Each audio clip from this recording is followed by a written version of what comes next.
أعوذ بالله من الشيطان الرجيم.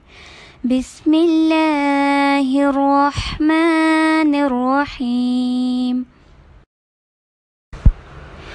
ولقد زينا السماء الدنيا بمصابيح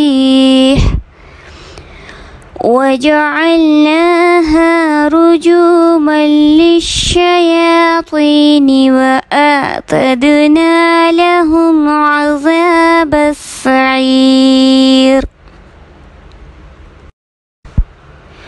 ولقد زينا السماء الدنيا بمصابيح وجعلناها رجوما للشياطين وأعتدنا